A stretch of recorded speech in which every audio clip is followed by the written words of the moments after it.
Hello everyone, this side Neeraj your mentor. आज हम बात करने वाले हैं कि भैया एक टॉपर स्टूडेंट कितने आवर पढ़ता है, ठीक है, और हमें कितने आवर स्टडी करनी चाहिए, ठीक है। तो यार मैं बतला दूं कि ये कोई मतलब वैसा नहीं है कि तुम वो उतना कर रहा है तो तुम्हें भी उतने ही आवर की स्टडी करना है। टॉपर है वो 10 आवर पढ़ रहा है तो तुम्हें भी 10 ही आवर पढ़ने की ज़रूरत है, ऐसा बिल्कुल भी नहीं है, ठीक है। सबके अलग अलग माइंड सेट है, सबके अलग अलग माइंड है, ठीक है। बट जो जितना घिसेगा वो उतना चमकेगा, मैंने आपको पहले भी बता रखा है और मैं आज भी यही बात बता रहा हूँ, ठीक है। कोई नया नहीं है इसमें। तो भैया नया क्या है? तो देखो मैं एक स्टोरी सुनाता हूँ। एक तरफ था सोनू, एक तरफ था मोनू। दोनों एक ही क्लास के स्टूडेंट थे। सोनू जो था ना वो क्या करता था कि टाइम को बस ऐसे देख के पढ़ता था कि हाँ मैं इतने से इतने पढ़ रहा हूँ, इतने 6 से 8 आवर बस उसको किसी तरह से कंप्लीट करना होता था। जबकि मोनू जो होता था वो हमेशा डिवाइड करके टाइम को पढ़ता था, और वो ऐसा कभी भी नहीं टाइम बाउंड होकर नहीं पढ़ता था, वो हमेशा टारगेट सेट करके पढ़ता था, ठीक है। तो अचानक से इन लोग का टेस्ट में सरप्राइज टेस्ट क्लास में, और अचानक से देखने को मिला कि भाई जो सोनू था उसके कम मार्क्स आए और जो मोनू था उसके ज़्यादा मार्क्स आए। तो ये तो होना ही था, क्योंकि देखो वो सिर्फ अपने आप को खुश करने के लिए पढ़ रहा था, वो सिर्फ अपने आप को टाइम बोलते हैं ना, टाइम को बस काटने के लिए पढ़ रहा था भाई, कि बस टाइम हो जाए 6 से 8 आवर तो मैं भी टॉपर बन जाऊंगा, कुछ भी पढ़ रहा था।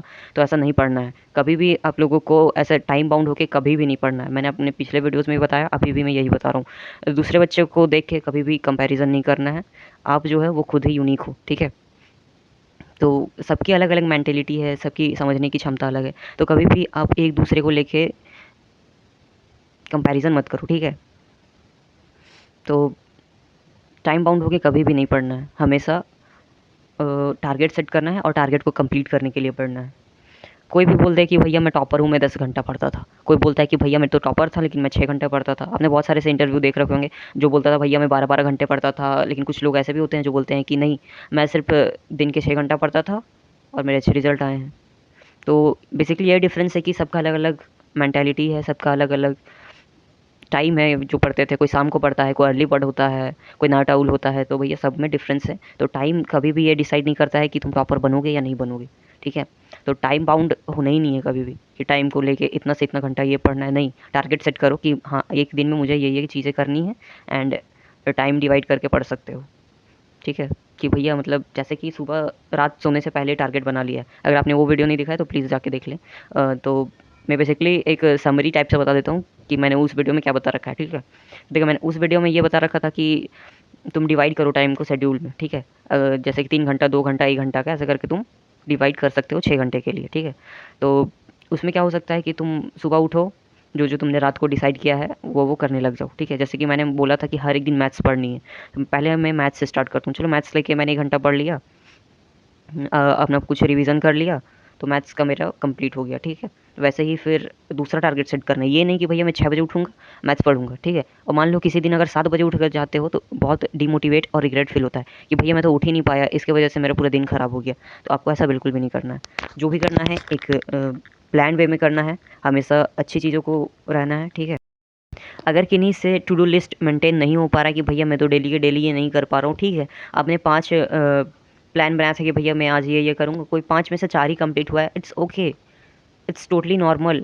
सबके साथ होता है, ज़रूरी नहीं है कि हर कोई परफेक्ट होता है, ठीक है। तो ये बिल्कुल भी डीमोटिवेट होने वाली बात नहीं है। थोड़ा सा रिग्रेट तो होता है कि भैया नहीं कर पाया, कोई बात नहीं, अगले दिन वही ऐड कर लूँगा जो भी उसके अगले दिन बनाऊँगा। जैसे कि मैंने कुछ रखा हुआ था, मान लो बायोलॉजी के लाइव प्रोसेस रखा था कि मुझे लाइव प्रोसेस रिवाइज़ करना था, आज मैं नहीं कर पाया तो उसको मैं कल के लिए शिफ्ट कर दूंगा कि मैंने आज नहीं किया था तो कल कर लूँगा। अलॉन्ग विथ जो बनाया था कल के लिए उसके साथ मैं एक ऐड कर दूंगा, ठीक है। तो कभी भी यार ये मत सोच के रखो कि भैया there is no perfect time. ऐसा कभी भी परफेक्ट टाइम है ही नहीं और ना ही आएगा, ठीक है। तो वो तुम्हें खुद बनाना पड़ेगा। भले तुम 1 घंटा लेट हो, 2 घंटा लेट हो, अरे कुछ नहीं होता है भाई। अब वीडियो में हार्डेस्ट पार्ट में आगे बढ़ रहा हूँ। देखो ये सबसे हार्डेस्ट पार्ट है, कंसिस्टेंटली पढ़ना और कैसे मेंटेन करके पढ़ना, ठीक है। मतलब ऐसा कोई भी नहीं है जो कंसिस्टेंट होके पूरा पढ़ लेता है, लेकिन जो पढ़ लेता है वो तो कर लेता है भाई। तो कंसिस्टेंटली पढ़ने के लिए मैंने कुछ डेटा तुम्हें बता रहा हूँ, जो कि मैंने कुछ रिसर्च करके निकाले थे। तो एक यूनिवर्सिटी में रिसर्च हुई थी जिसका रिजल्ट ये है कि roughly half of students spend less than 2 hours per day for study, and 15% of student होते हैं वो कंसिस्टेंटली स्टडी करते हैं मोर देन 5 आवर। तो सिर्फ देखो 15% ही ऐसे हैं जो कि मोर देन 5 आवर पढ़ते हैं। That's all for today's video. तब तक के लिए पढ़ते रहो।